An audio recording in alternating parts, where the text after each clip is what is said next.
आंतरिक अर्थव्यवस्था आजादी के 64 वर्षों में बने हुए करीब 40 आयोग, पार्लियामेंट्री कमेटी सबका मानना है और हमारे सभी बुद्धिजीवी और थोड़ा बहुत भी अर्थशास्त्र के बारे में ज्ञान रखने वाले लोग ये मानते हैं कि भारत की अर्थव्यवस्था में बराबर का या दुगना काला धन है। इस 100% निर्विवादित सत्य और उसको खत्म करने का एकमात्र उपाय करेंसी है और काला धन के कारण से काले धंधे, चाहे वो महंगाई हो, महंगाई भी गवर्नमेंट कितनी शर्मिंदगी के साथ मुझे कहना पड़ रहा है, कितनी बेहुदेपन से, इतनी ज्यादा अतार्किक ढंग से, अप्रामाणिकता से बात देश के सामने कहती है कि लोगों की आय बढ़ गई है इसलिए महंगाई बढ़ गई है। अरे आय नहीं बढ़ गई है, इस देश को तुम्हारी हाय लग गई है। देश के 84 करोड़ लोगों को केंद्र सरकार के आर्थिक सर्वेक्षण हो या अर्जुन सेन गुप्ता की रिपोर्ट हो या वर्ल्ड बैंक की रिपोर्ट हो, 84 करोड़ लोगों को 20 रुपए रोज का खर्च करने को नहीं मिलता। ये कहते हैं आय बढ़ गई है लोगों की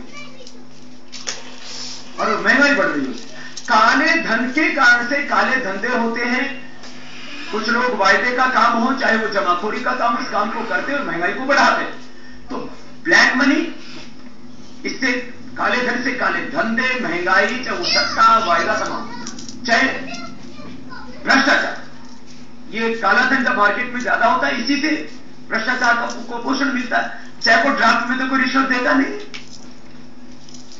यदि चाहे ब्लैक मनी नहीं होगा तो रिश्वत देगा कैसे आदमी, और बड़े नोट नहीं होंगे तो रिश्वत देगा कैसे आदमी। 10-20 के नोट से तो देने वाला रहा 200 करोड़, 2 लाख करोड़ रुपए, 40,000 करोड़ रुपए, 10,000 करोड़ रुपए। तो भ्रष्टाचार, काला धन, भ्रष्टाचार, नकली करेंसी, काले धंधे, आतंकवाद, महंगाई सब एक साथ जुड़े हुए। तो इस सारे काम को खत्म करने के लिए करेंसी रिकॉर्ड करने के लिए कम से कम, चलो छोटी करेंसी ना भी वापस ले, 100-500 हजार के नोट वापस ले, तो सरकार के खजाने में करीब 50 लाख करोड़ रुपए आ सकते हैं। माननीय प्रधानमंत्री जी स्वयं इस बात से सहमत हैं। हम देश के ईमानदार प्रधानमंत्री जी से पूरी ईमानदारी के साथ सच को क्रियान्वित करने के लिए आह्वान करते हैं। मेरे सामने उन्होंने स्वयं स्वीकार किया कि मैं जब रिजर्व बैंक का गवर्नर था, मैंने स्वयं सरकार को प्रस्ताव भेजा था कि करेंसी रिकॉल कर लेना चाहिए, बड़े नोटों को वापस ले लेना चाहिए, उनको कैंसिल कर देना चाहिए, करेंसी डिमोनेटाइज कर देना चाहिए और उसके लिए कोई इनकम टैक्स की सरल कोई योजना बना देनी चाहिए कि 10 लाख रुपए से ज्यादा जिसके पास होगा उससे 10% टैक्स ले लिया जाएगा। कुछ भी ईमानदारी का होगा उसको वापस दे दिया जाए। जो बेईमान लोग हैं उनकी तो करेंसी कैंसिल होगी। सारा देश के विकास के लिए करीब 50 लाख करोड़ रुपए हमको मिल जाएंगे। देश में से सारा काला धन, काले धंधे, चुनाव के अंदर पैसे का दुरुपयोग, सारी समस्याओं का समाधान हो सकता है। इसके लिए तो कोई संदेह करने की जरूरत नहीं। आखिर सरकार बड़े नोटों को कैंसिल क्यों नहीं करती, करेंसी रिकॉल या करेंसी डिमोनेटाइज क्यों नहीं करती है? सरकार नहीं करती, इसका मतलब खुद काले धन और काले धंधे में खुद आकंठ डूबी हुई है। यदि नहीं डूबी हुई तो करती क्यों नहीं? चौथी बात, हसन अली के सारे हमारे मीडिया के भाइयों की मैं सब कटिंग लेकर के आया हूं। सारे साप्ताहिक पत्रिकाओं से लेकर के, दैनिक पत्रों से लेकर के, और सारे हमारे टीवी चैनल वाले जिनके कैमरे मेरे सामने लगे हुए, सब ने पूरे देश के सामने दिखाया कि हसन अली का 50,000 करोड़ रुपए तो टैक्स का ही बकाया है। हाँ, सरकार 1-2 लाख करोड़, 1-2 लाख कोई टैक्स नहीं देता है तो उनके ऊपर छापे मारती। 50,000 करोड़ का टैक्स की चोरी करके हसन अली आराम से सिगरेट पी रहा, मौज मस्ती कर रहा है। आखिर 50,000 करोड़ रुपए की वसूली सरकार ने क्यों की, क्यों नहीं? और हसन अली को जेल में क्यों नहीं डाला? और उसके पास जो पैसा है, एक घोड़े दौड़ाने वाले व्यक्ति के पास में आखिर 1 लाख करोड़ रुपए से ज्यादा पैसा कहां से आ गया? सरकार उसके स्रोत के बारे में क्यों नहीं पता लगाती? स्रोत सरकार जो है अच्छे लोगों के तो स्रोत ढूंढने में लगी रहती है। हमारे ऊपर इंक्वायरी बैठा रखिए, 50 बैठाए, हमें चिंता है। हमारे कुल खानदान से लेकर के 7 पीढ़ियों तक इंक्वायरी बैठा है। हमारे 1,96 करोड़ 8 लाख से बजा 110 वर्ष पुराना हमारी संस्कृति है, तब से मेरे खानदान की इंक्वायरी बैठा है। लेकिन बेईमानों की इंक्वायरी क्यों नहीं बैठ कर रहा? हसन अली एक व्यक्ति की यदि काले धन की कमाई का खुलासा होता है तो बहुत से बेईमान लोग जो प्रधानमंत्री जैसे कहते हैं कि बड़े मगरमच्छों को पकड़ो, तो बड़े मगरमच्छ तो हसन अली जैसों को पकड़ने से पता लगेगा, उनको खुला छोड़ रखा है। क्यों?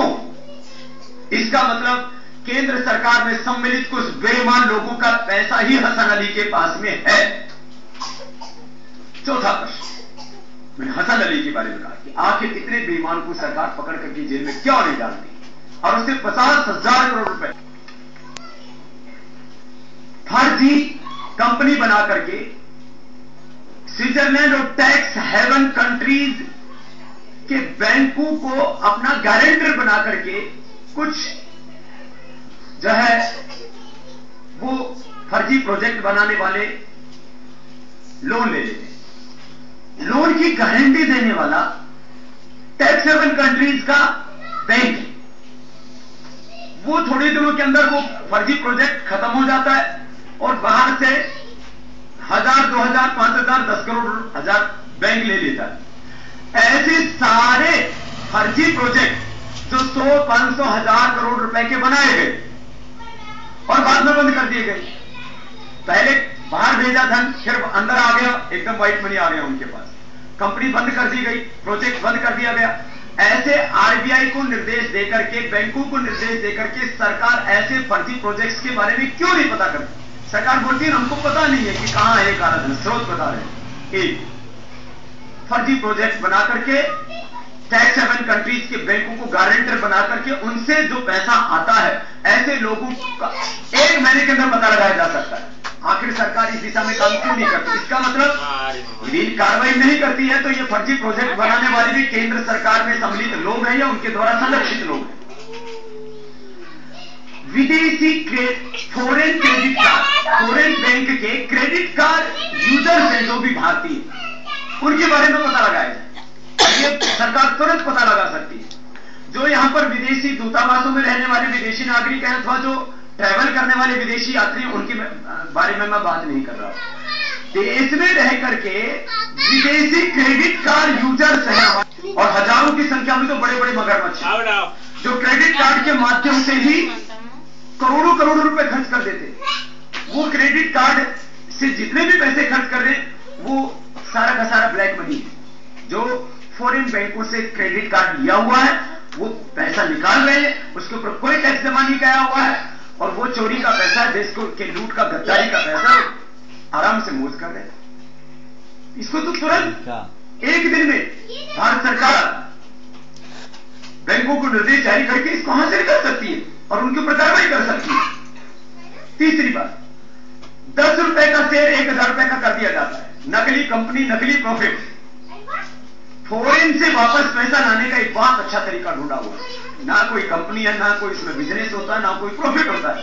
10 रुपए का शेयर 10,000 में बेच दिया जाता है, पैसा आ जाता है। इसके ऊपर सरकार चाहे तो तुरंत कार्रवाई करके और ऐसे लाखों करोड़ रुपए सरकार जो है जब्त कर सकती है। क्यों नहीं करती? चौथी बात, इंटरनेशनल जो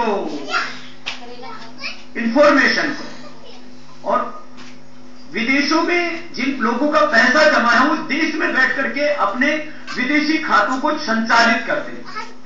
तो इंटरनेशनल इंफॉर्मेशन गेटवे है करीब 7। उन 7 इंटरनेशनल इंफॉर्मेशन गेटवे के ऊपर सरकार तकनीकी तौर से कार्रवाई करके और सारी सूचनाओं का पता लगा सकती है कि कौन लोग यहां बैठ करके विदेशों में अपने खाते संचालित करते और धन को इधर से उधर करते हैं। अभी जो कल कुछ मीडिया के अंदर रिपोर्ट्स चली, काले धन वालों के भारतीयों के कुछ नाम मिल गए थे। ये नाम मुझे कई दिन पहले मिल चुके थे। मैं एक बात आपको बताता हूं, ये नाम जो है कब दिए गए हैं? ये नाम तब दिए गए हैं, एक बड़े शीर्ष अधिकारी की जानकारी के अनुसार मैं आपको बता रहा हूं। इन लोगों ने, ये जो 3-4 ट्रस्ट थे, इन लोगों ने अपना करीब 20 करोड़ रुपए इनकम टैक्स का जमा कर दिया, अपनी लायबिलिटी सब पूरी कर दी है। अब वो मुक्त हो गए, तब ये गवर्नमेंट से लीक करवाया गया जानबूझकर। ये कोई गुप्त सूचना नहीं है, ये सरकार के द्वारा एक सोची समझी साजिश के तहत। अभी जो नाम बचे हुए हैं उनमें कुछ करप्ट पॉलिटिशियंस और स्ट्रॉन्ग करप्ट पॉलिटिशियंस हैं, उनके भी नाम अभी बाकी हैं। तो जो शर्त थी उसके अनुसार कि जब तक जो है इन्वेस्टिगेशन चलता रहेगा तब तक हम नाम नहीं बताएंगे। इन्वेस्टिगेशन पूरा हो गया, 20 करोड़ रुपए ट्रस्टों ने जमा कर दिए जो तथाकथित ट्रस्ट बने हुए थे, और उसके बाद में उनके नाम जाहिर कर दिए गए और सरकार ने चालाकी के तहत इस काम को किया है, नहीं तो ये जानकारी सीधे सुप्रीम कोर्ट में भी दे सकते थे। तो इसका मतलब केंद्र सरकार ने सुप्रीम कोर्ट के साथ झूठ बोला, और ये काम कई दिनों पहले हो चुका है, और सरकार ने पिछली पेशी पर भी सुप्रीम कोर्ट के साथ झूठ बोला। अगली बात, फॉरेन अकाउंट पॉलिसी सरकार डिक्लेयर कर दे कि 1 महीने के बाद में यदि